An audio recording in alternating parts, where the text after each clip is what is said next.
یو نیک سړی په لاره روان دی او یو متکبر انسان په اس سور دی،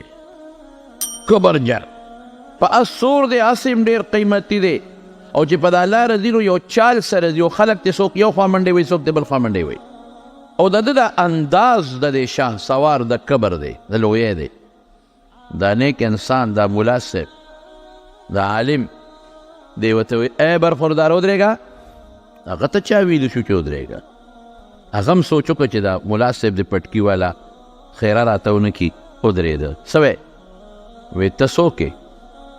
وی زه د بادشاه په غلام. وی بادشاه ته د نزدېکت هم شته که هسې غلام یې؟ ځکه څوک غلام په څوکۍ ولاړ وي د دروازې، څوک په بار پټو کې خدمت کوي، نزدېکت ته مو ته شته او که نه هسې وی غلام یم؟ وی نه، د بادشاه ډېر نږدې خادم، ډېر نږدې. وی څه مطلب؟ څنګه نږدې یې؟ څه مطلب؟ وی زه دومره بادشاه ته نږدې یم، دومره نږدې چې دی یوازې نو بې زه ورسره یم، بل څوک نه یې. چې دی یوازې زه ورسره یم، زه یې مدد کوم. چې دی اوږي شي زه وله ډوډۍ راوړم، چې دی تږي شي زه وله اوبه راوړم، چې دی اوده شي زه یې څوکی کوم، چې له دا جد پیښ شي زه ورمنډه وم، دومره نږدې یم. او چې چېرته غلطي د نه وشي بیا سي، وی بیا راته غصه کوي، چې غلطي وشي نو غصه را کوي، څپېړه هم را کوي. او که قصدن دی خلاف ورزي وکړه بیا څه کوي؟ وی بیا مضبوطه سزا را کوي. او وی دروازې درته په ښه نظر ګوري، وی او درې ټیمه راته ډېر په ښکلې نظر ګوري، سهار راته په ډېر ښکلې نظر وګوري، غرمه راته په ډېر ښکلې نظر وګوري وخاندي، ماسخوتن بیا راته په ډېر ښکلې نظر وګوري وخاندي. د عالم ورته وایي د شاه سوار ته، وی ښه دا خو ستا او ستا د مولا، ستا او ستا د سودار معامله ده، زما او د سرداره مو سوره. زما سردار ستا سردار چې یوازې نو ته ورسره، او زما سردار چې زه یوازې ما سره یي، چې یوازې ما نو ما سره ما نه پرېږدي، یوازې ما سره مدد کوي. ستا سردار چې اوږي شي ته ډوډۍ ورکوې، زما سردار چې زه اوږې شم ما له ډوډۍ راکوي. ستا سردار چې تږي شي ته وله اوبه ورکوې، زما سردار چې زه تږي شم ما له اوبه راکوي.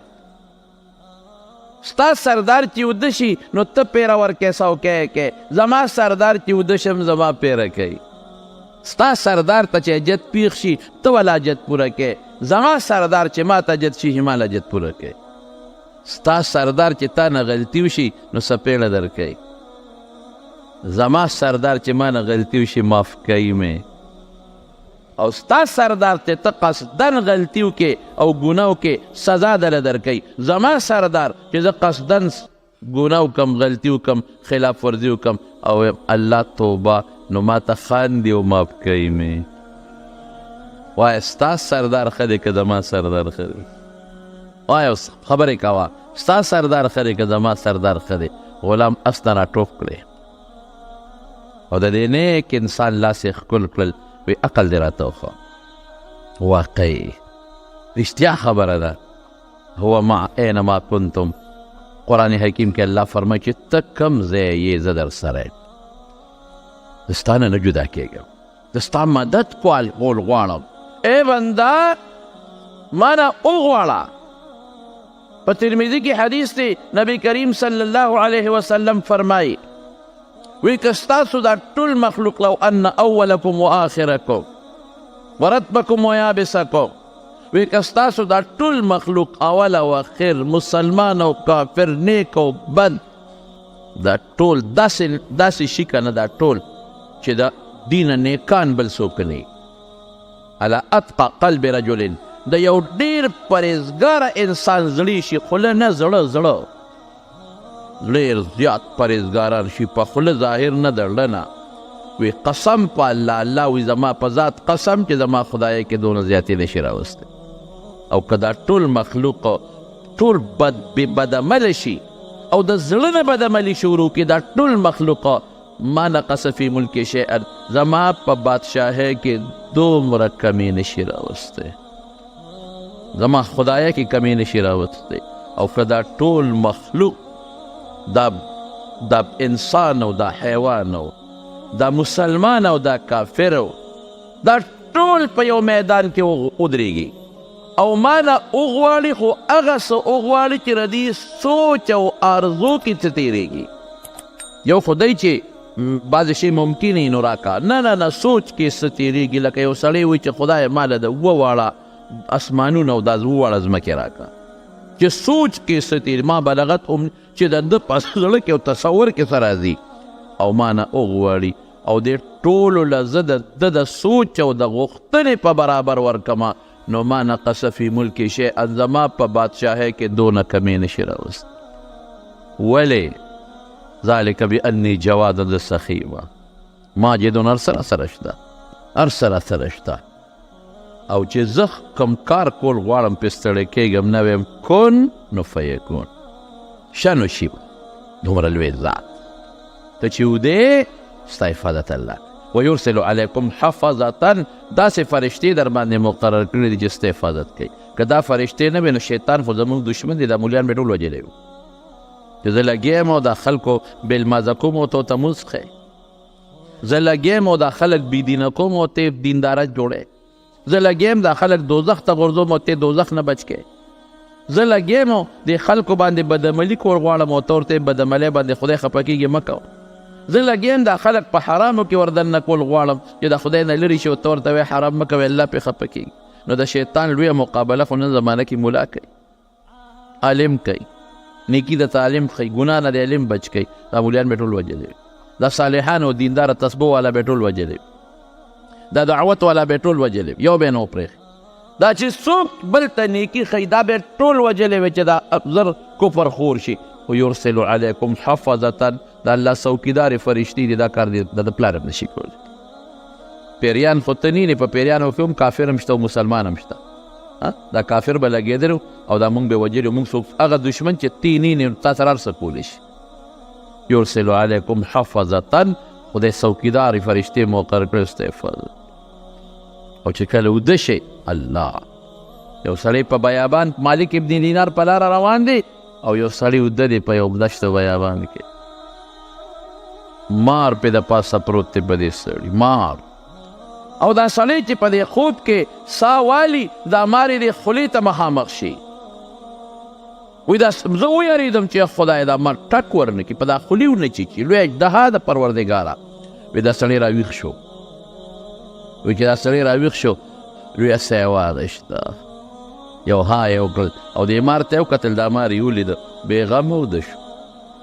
بیا خوب ورغی ای پروردګاره دې وخت کې چاله خوب ورځي موږ نه وتښتېده مار په بشیر جان پروت دی خوب موږ لی نه راځي موږ نه خوب وتښتېد او د کمبخت راویښ شو او چې راویښ شو اسویلی وکړه بیا وده شو او مار یې مولیده یا خدای څه به کوي دا مار په دې سینه راروسته شو زه تماشا کوم او له لرې دی نه چې خدای ما ته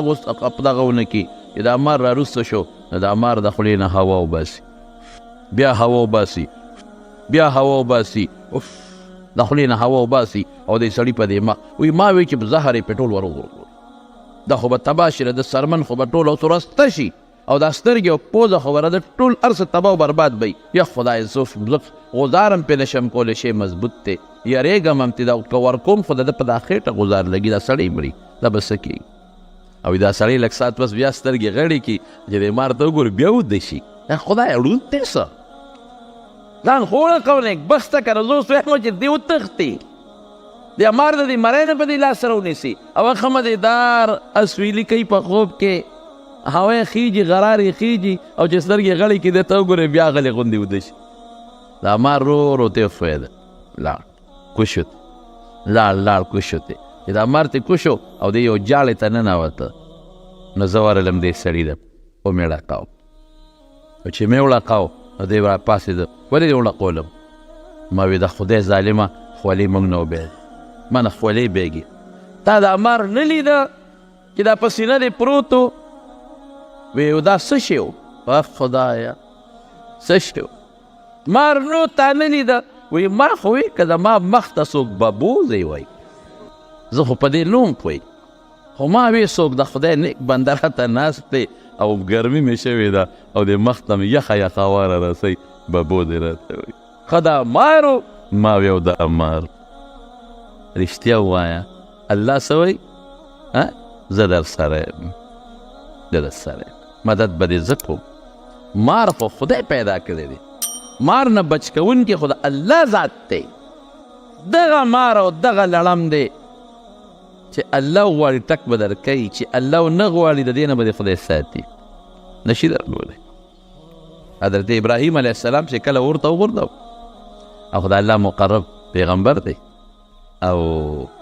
خدای ته ډېر نږدې دی، ټول پیغمبران الله ته نږدې دي، خو د ده متعلق خو الله قرآن شریف کې فرمایي ولقد آتینا ابراهیم رشده من قبل وکنا به عالمین. مونږ د ماشوموالي نه د ابراهیم پیژنده،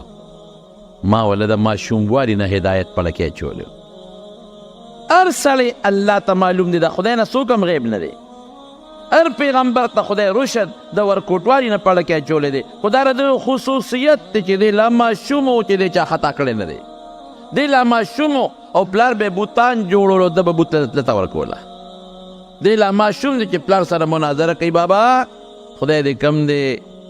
ای قومه خدایان هم کم دي. قوم یا هغه ستوري چې ستورو باندې شپه تېره شوه ورځ رڼا و، یا خدایان هم څه شو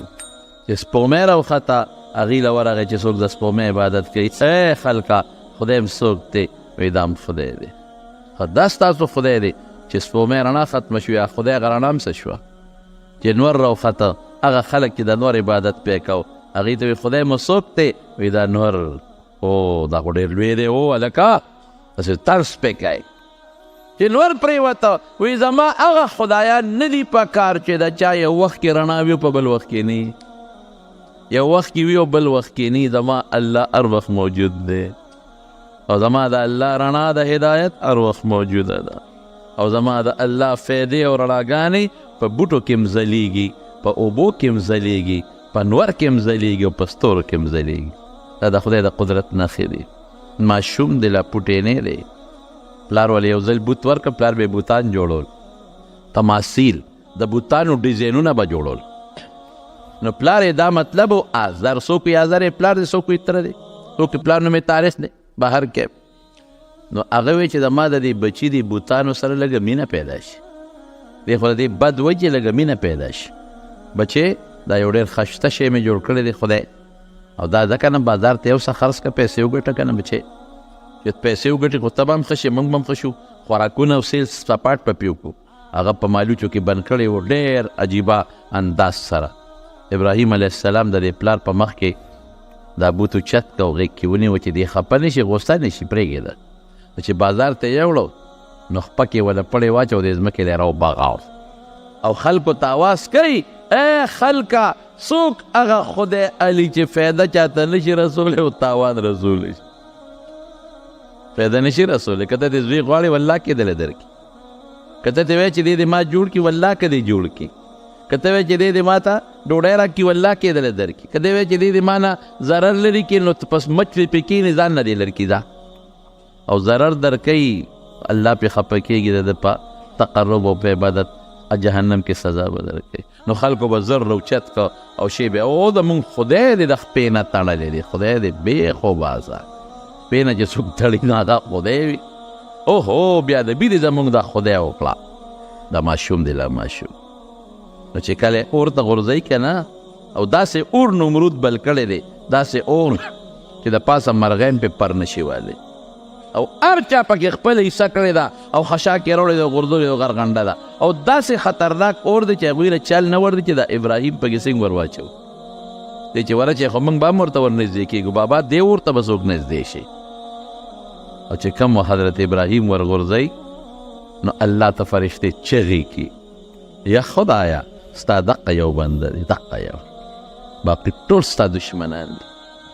الله را یو بنده دی چې تا یادوي، بل څوک نشته. ای خدایه اور ته یې غورځوي، دا خو ډېر خطرناک اور دی، دی به څومره سوځي، ربه مدد یې وکړه، مونږ ته اجازت راکړه چې مونږ یې مدد وکړو. الله وی ښه دی ورشئ، که څوک یې مدد کوئ وکړئ، خو تپوس ترې وکړئ. که هغه درته وایي چې زما مدد وکړئ نو بیا مدد وکړئ، او که هغه درته نه وایي چې زما مدد وکړئ نو بیا به نه کوئ. بس فرشتې خوشحاله شوې چې مونږ پرې مدد کولی شو. راغی یو فرشته د باران والا، زل او طوفان والا، چې راغی ابراهیم علیه السلام ته ودرېد زه هغه فرشته یم چې باران زما لاس کې دی ما له الله د اختیار را کړی او زول او طوفان هم زما په لاس کې دی که دې خوښی الله وایي تپوس ترې وکړه که اجازت یې درکړه نو وکړې مدد نو اوس به یو سکنډ کې به داسې باران راولمه چې په دا اور باندې به وکړم اور به مړه شي او طوفان او سیلی مې په لاس کې ده که دې خوښی نو دا اور به ورسره اوچت کړمه او د دې نومویانو په دا کورونو کې به یې وردننه کړم هوا به راولم او دا ټول اور به اوچت کړي او دا بسرې به په دې کورونو کې دي ټول زه سوځم څنګه دې خوښه ده وایي اما الیک فلا تا ته مې ضرورت نشته هېڅ ضرورت نشته یو فرشته راځي زه حاضر یم ما ته وایه نشته حاجت بل راځي زه حاضر یم ما ته وایه بل راځي زه حاضر یم ما ته وایه حضرت جبریل راځي علیه السلام هغه جبریل چې د سمودیانو د عادیانو په یو چغه باندې بیخکندي کړې ده هغه جبریل چې په یو پړق باندې د وزر په یو رب باندې د لوط علیه السلام ټول قومونه اوچت کړي دي لوړې راغورځولې دي زه راغلی یم ما ته وایه نه زما رب ما نه خبر دی که الله خبر دی او الله خبر زما رب خبر دی رب پیش او کار پیش دې ته توکل وایي دې ته په الله بروسه وایي دا زما دا د لویو خلکو شان دی زما نه ګورئ که ما ته تکلیف ورسېده نو زه به په اسبابو نظر کوم که څوک راغی چې بچ کوم دی دا به نه چې ما مه بچ کوه ښه لکه بچ کولی شي بچ کا زه کمزور یم دا زما شان نه دی دا د چا شان دی د لویو خلکو شان دا د ابراهیم علیه السلام شان دی دا د رسول الله مبارک شان دی بس زما رب ما ویني که نه نو چې اوچت یې که ټال کې کېنو او ټال یې جوټه ورکړه او د اور مسته سینګ ور وغورځېده هلته به د جبریل علیه السلام نغ ناستو کلکې ونیوه چې دې خوږ نه شي په خشاک کې په دا اور کې سکروټو کې خوږ نه شي او الله اور ته وایي یا نارو کونی بردا وسلاما علی ابراهیم اورا یخ شه خو داسې یخ نه چې د جنوري او د دسمبر په شان یخني پکې سلاما معتدل او په دا اور کې دننه ورته خدای پاک د اوبو چینه پیدا کړه کنډول ورسره د اوبس کی او په دا اور کې دننه والا خدای بوټې زرغون که د میوې هغې نه میوه شوکوي او خوري کولی شي الله که نشي کړ ومن یتوکل علی الله فهو حسبه په الله دې بروسه وکړه زه نه ویم قرآن وایي زه کافي ما ان الله بالغ امره الله وایي زما عمره زورور څوک نشته خپل حکم بل ته رسولم شم او دا خپل حکم نافذ کولم شم دلته خو به جج اډر وکړي چې دا فیصله نافذه ده پولیس په مدد نه کوي هغه له به ګوتې نه وړي بیا به څه کوي ورسره پولیس په مدد نه کوي جج به وایي دا ونیسئ جیل کې واچوئ پولیس به وایي ناچو نشته غیب دی هلته دی دلته دی بیا به څه کوي الله وایي زه خپله خبره بل ته رسولم شم او خپله خبره نافذ کولم شم او چې کومه فیصله ده زما هغه فیصله به خامخا زه نافذ کوم په هغې کې څوک رکاوټ هم نشي جوړېدی چاله روزي ورکوم څوک یې نشي بندول او چا نه بنده کم والله که څوک یې وله ورکړي بندول دو قسمه دي یو دا چې غریب یې کړي بندول بل قسم هم شته چې غریب بني مال به ورته ډېر پروت خو د خوراک قسمت پې پکې یو ډېر نیک سړی اوس مړ دی خدای دې وبخي د دې پېښور ډېر زه ورته اوس هم دعاګانې نیک سړی ما له یو ځل دعوت وکړو ما سره به روټۍ زه وله لاړم هغه زما د وجې نور هم ډېر خلک راغوښتي د هغه خپلې علاقې عالمان او نیکان او صالحان او ډېره ناشنا او قیمتي ډوډۍ کړې وه چې ما ورته ویل چې لکه دا خو د اسراف کړی دی تبذیر دی کړی د هوټل نه ګډان او د چیلو غوښې او دا قسم څیزونه راغوښتي د دسترخوان لګېدل ما ته دې خلکو سره یو دوه درې څلور خبرې دوه څلور خبرې مې وکړې هغه په هغه اوږره کې ډېره قیمتي ډوډۍ وه چې ډوډۍ هم شروع کړه ده وې ما زما روټۍ راوړی نه دلی په یو ټفن کې ماهیوې او کسه شي سپینې او داسې یو لږه غوندې روټۍ راوړه د په قاشق هغه ځان ته واچوله په پلیټ کې او هغه سپینه ډوډۍ هغه شروع کړه مې ته دا نه خورې وي دا په ما باندې پرهیز دی زه شم ما ویل لږ وخوره نیک بخته ما ورته خاندل مې زه به دله دم کم لږ وخوره د میلمنو سره خیر د پرهیز خلک کوي کله کله ما ته یو ځل ډاکټر صاحب پرهیز کوه څه خبره وه نو ما ورته دا څنګه نه وایي داسې پرهیز هم نه خیر د هفته کې یو ځل وجود ته د شي ضرورت یې خوره خو داسې همیشه مه خوره ما یې مړه یو ځل ما ته مولانا صاحب دا مې تېرېږي نه دې مرۍ کې مې نښلي اوس به تا سره ناست یم دلته به ونښلي بیا به څه کوم چغې به وام لاندې به نه ځي او چې خېټې ته ورسېږي هغه چغې دردونه بیا ته زما نه شي برداشت کولی ته به هم راته خفه شي وایي زما دقه بې مالګې دال او دا بې مالګې روټۍ بس نور نه دغه زما کار نو دوه قسمه بندېدل دي یو خو دا چې مونې به نه او دویمه څه ده دویمه دا چې وي به او نه به یې خورې زه اکثره بل هم یو ځای کې بیان کوو نو ما وی د علم متعلق بیانو مې په دې خپلو بچو علم وکړې مې دا خلک وایي چې په دې بچي علم وکړم ډوډۍ به د کم ځای دی که مې انجینیر کو خو ډوډۍ ډېره ده که مې ډاکټر کو نو بیا هم ډوډۍ ډېره ده که مې سرکاري افسر کو بیا هم ډوډۍ ډېره ده خو که علم مې پې وکړه د ډوډۍ به د کم ځای نو ما ورته وخندل مې علم پې وکړه چې په ډوډۍ موړ شي مې مونږ اولیاو له خدای روم دومره ډوډۍ راکړه چې والله اوس چل یې نه راځي چې دا ازمې څنګه کړو مې خو چې کم ځای ته ځو کم مجلس ته مې دا پارامي چرګان به ټول مونږ ته خیرې کوي چې هغه دې بیا راغی خو چې ځو راځي لالۍ مې دا پارامي چرګان به په دې لارو کوڅو کې مونږ ته بیا خیرې کوي چې هغه د ملا صاحب بیا پټکي والا راغی به بیا په مونږ چاړۍ ښودی شي مې ډوډۍ خو دنه ټوله مونږ وخوړه تاسو څه وخوړل بیا د مونږ طالبانو وخوړل ما ستا په کور کې هلته روجې پخې چې ته روجې وخورئ بلکې باټینګن پاغه شي هغه باټینګن وخوري بلکې چرګ پوخ شي هغه چرګ وخوري بلکې غوښه پخه شي هغه غوښه وخوري بلکې الوګان پاخه شي هغه الوګان وخوري او طالب له د ټولو کورونه را راغی تا یو شی وخوړه هغه لس وخوړل روزي د خدای په لاس کې ښه دا یقین وساتئ د ایمان وساتئ چې رزق به خدای ورکوي د بیبي مریم یې د ایمان وکړه نو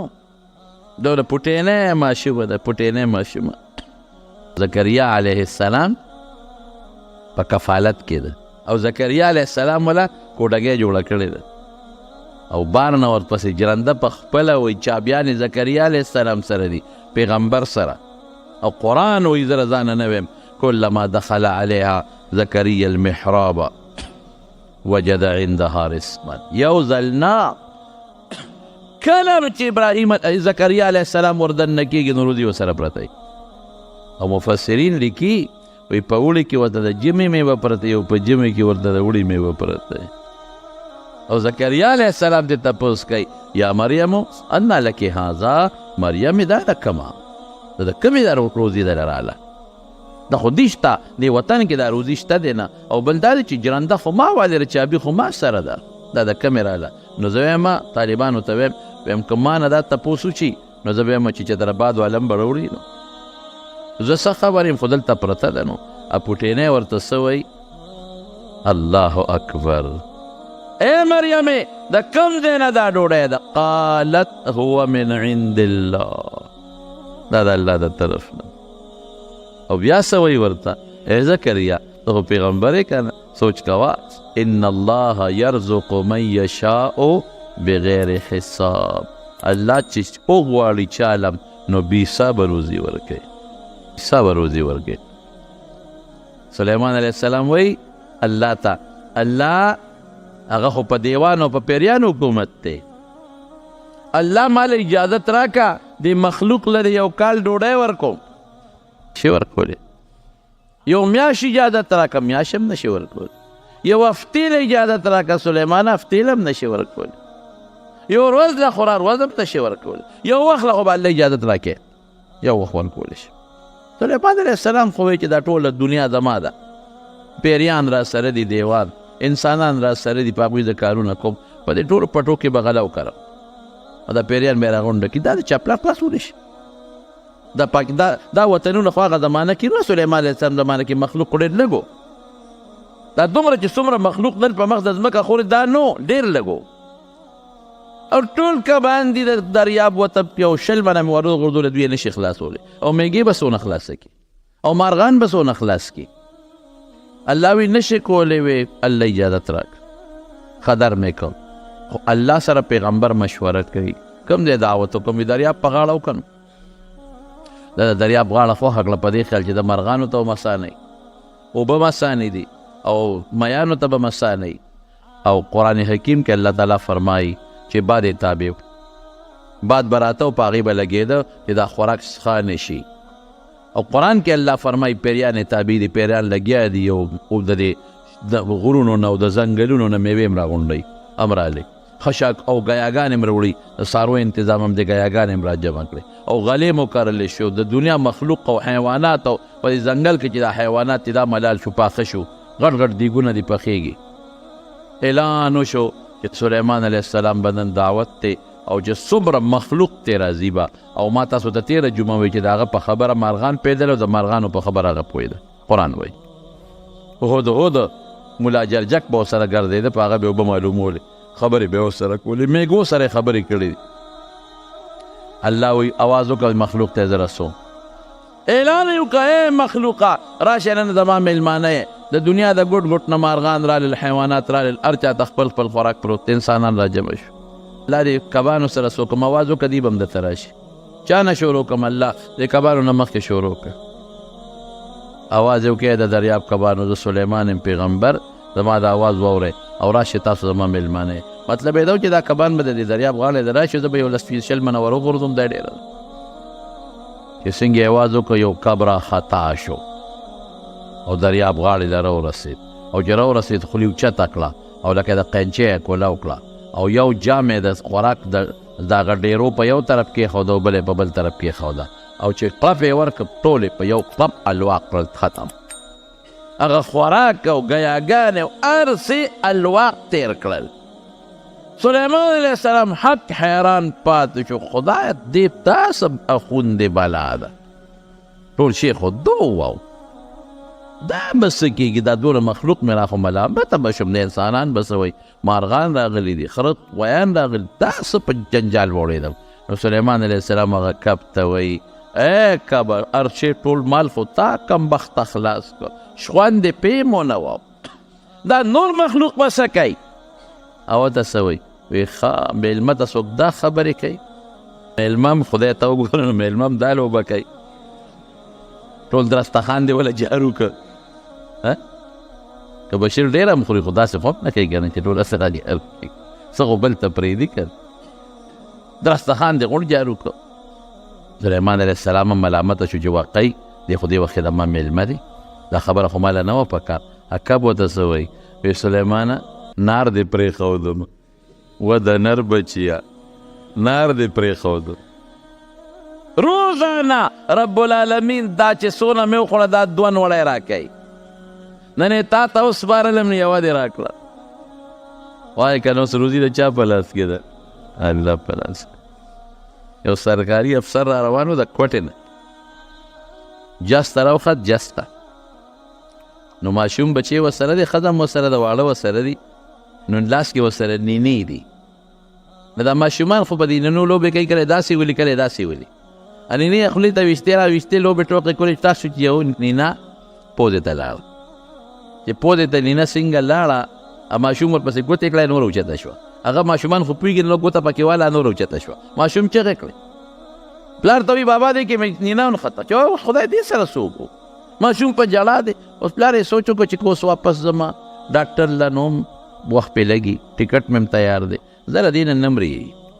جسته به وخېږم خو لاهور ته رسمه او نیمه ګنټه مزل دی نو هلته به ډاکټر چې نیمه ګنټه کې ودلته ډاکټر له نشم رسېدی خو جد نه کوشم ډاکټر له به بوځم ماشوم یې قلار قلار قلار قلار که خو غلی شو یو پوزه کینینې نښتې ده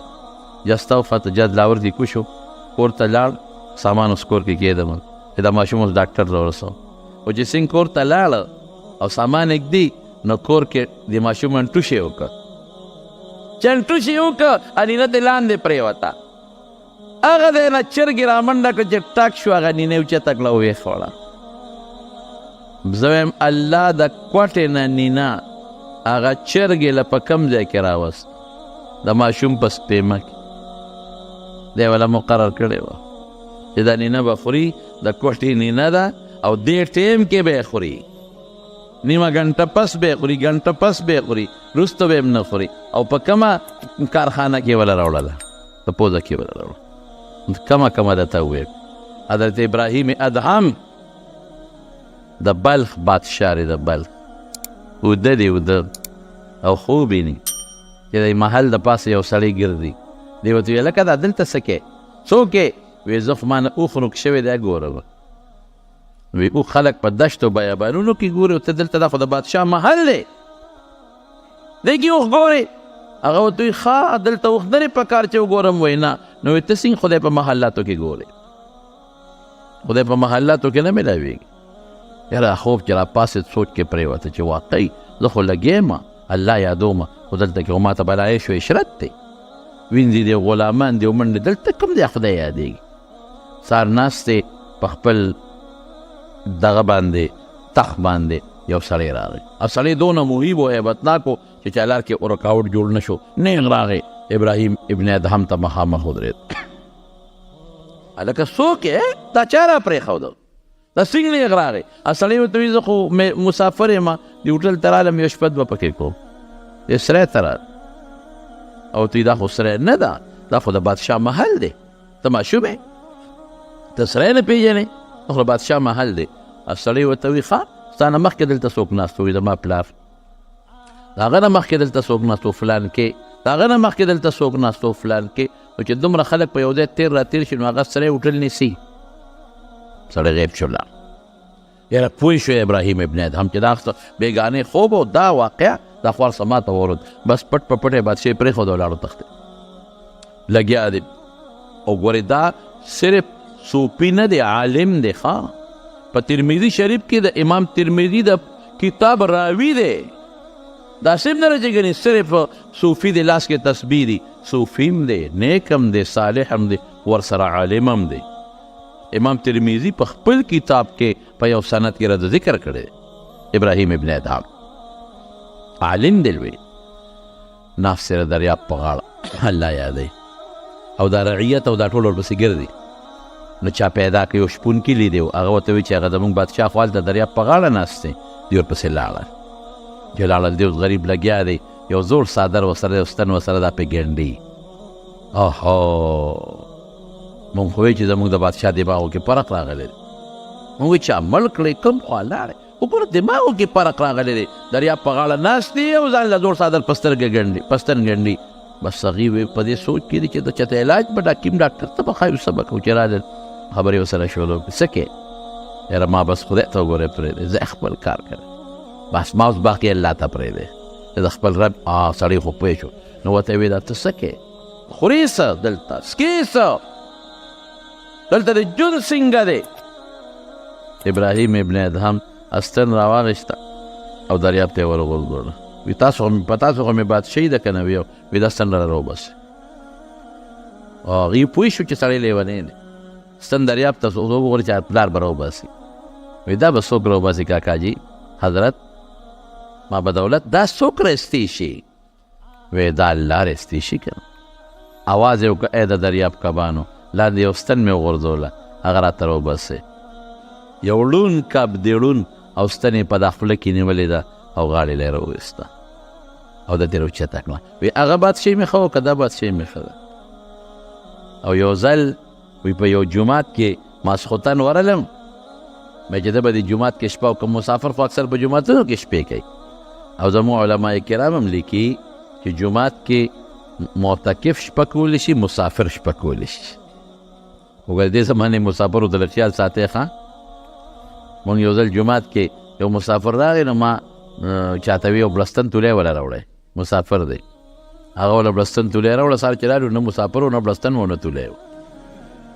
هر څه وړي. د غلا په بانه دې زمانه کې ګرځي. ګورې نو ته به وایې چې مسافر دی جومات کې به شپه وکړي، منځ کې چې راځي قالین مالین به دې نه وي او چې راځي د جومات نه مې د لار څه وړي. او کله بل چاته یې ویلي چې هلکه راځه زه ورننوځم او شپې به درته ورکوله وکړم او دغه راوله چینګچي راوله او یا دا بل څه شی دی لکه جنریټر راوله چې غوړ سامان پکې اوس احتیاط به کوې. وایي چې جومات ته ورسې وروخت د ماسخوتن لمونځو چې یو ګوټ کې کېناستم الله مې یادو. وایي د جومات هغه متولي راغی ما ته وایي کاکاجي وځه د جومات بندوم. وایي چې زه خو مسافر یم چېرته لاړ شم؟ وایي وځه نه خپل کار کوه مسافر یې. ما دلته خو سری نشته هوټل نشته د شپه کم دی او کم دا د خدای کور دی، زه د خدای بنده یم، د نوځم او شریعت کې ماله دلته شپه جایز ده، د نوځم. به په جګړه شو سره، زه کمزور یم، ما را باندې مضبوط و، د مټې کلک راونیوم او پوړول یې راویستم او زه بیا نه کودېدم، پوړون یې دیکه راکړه. وایي چې دیکه راکړه په را پرېوتم، چې را پرېوتم په دې پوړور غړېدم، یو پوړی له به مې سر راته نو بلې له به مې ملا تله، نو بلې له به مې بیا سر راته نو بلې له به مې بیا سر راته، هغه اوچت جومات و پوړو ویخ لرالم او دې سر مې ډقار کاو. ملګري ورته وایي ډېر خو به خوږ شوی که نه و زخمي شوی به وي. وایي قسم د الله په ذات چې زما به پوړی له سر ډق کو او بلې له به یې ډق کو او دې ډق سره به د الله تعالی علوم او برکات زما د اړه له کوم راتلل، نو دا مې بل دی چې ته نه دي موندلې. ما محسوسوله چې د الله اسرار او برکات دا د بره نه په ما را روان دي. روزي د الله په لاس کې ده.